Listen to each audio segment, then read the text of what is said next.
with the bylaw banning the Athaan, or rather attacking the call to prayer. I think it's a brilliant move by the DA strategically, because it takes away the attention. Instead of watching Jordan Lewis like one moment like making cookies for Muslim people, and then watching him walking around with a learner driver, a learner mayor L on his back. Now the ANC and other opposition parties are saying, "You see there, look at that, they're a racist party." And the ANC has completely botched its communication when it comes to the Athaan. The reason why it's very... The ANC is completely dead in the Western Cape now. I don't let me tell you something about this, why it's, this bylaw works really well for the DA. First of all, it worked, the Allen's thing. The worst thing you can do to Alan Zille is like say like, don't you have a conscience? Don't you have a heart? Because they fucking love triggering the libs. Anytime they can trigger the libs, they die of the salty tears of the libs and say, "Oh, look at all these triggered people." So banning the Athaan... That's my favorite thing, is that they call themselves liberals. They are the furthest thing from liberals. But be that as it may, if you look at in 2016 the local government elections, I was at Islamia Center with everybody saying it like, no, the DA support Palestine and Israel, and before that the previous election cycle. I dated somebody from Islamia High School. Before, don't tell anybody.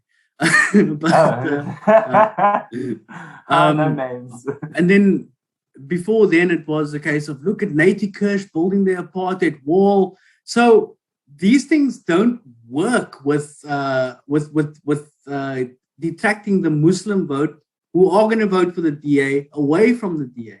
So whenever the ANC goes like, look at what the Muslims are, what the DA are doing to Muslims, it really doesn't work. So instead, the response from the ANC and opposition parties in the province should have been like, listen, we've been a multicultural society for hundreds of years. Bylaws are not the law. If it needs to comport with the constitution. And if it doesn't, these laws will have to be set aside. We welcome the testing of this law, and it will be struck down. In the meantime, we're keeping our eyes on Jordan Lewis, who's been fucking up from pillar to post from the start of his election, where he claimed he could be in charge of the railway network, to now where he claimed he could build housing where Parliament is, while at the same time while locking up housing. Never trusted. Anyways, that's a political response to the thing. So instead, opposition parties have been having this libidinal reaction to it. It's like, oh no, look at what they're doing. But people are locked in. There's no such thing as a Muslim voter who's voting for the DA, seeing this bylaw and going like, actually, I'm going to vote for the ANC now. The biggest noise has been coming from the ANC. Maybe it will have people going from undecided to Al-Jama'ah. But that's what I was thinking, is that this will push people to Al-Jama'ah. But not from the DA. Because from traditional ANC voters. So all of this stuff, all triggering the libs, the stuff, the Palestinian stuff, the Natie Kirsch stuff, all of these things. They ran this campaign in 2016, and they got 68% of the vote in the city of Cape Town.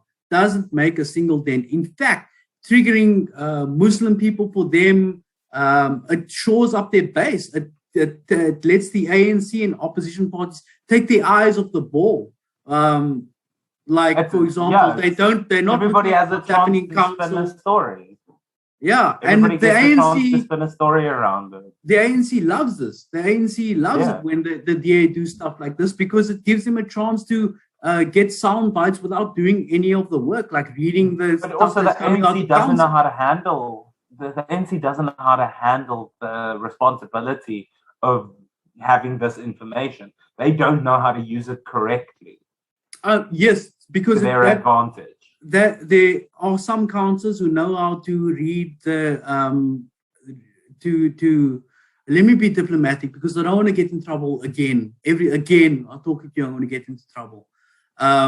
They haven't been as good as what they should have been over the ANC in council.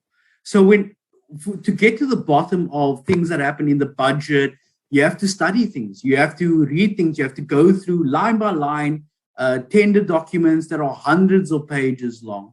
And then you have to get legal opinions and you have to understand the processes. If the DA do something that that's bylaw, it's easy for the ANC to go like, oh, well, look what they've done. I'm going to release a statement. I'm going to say it's wrong, whatever.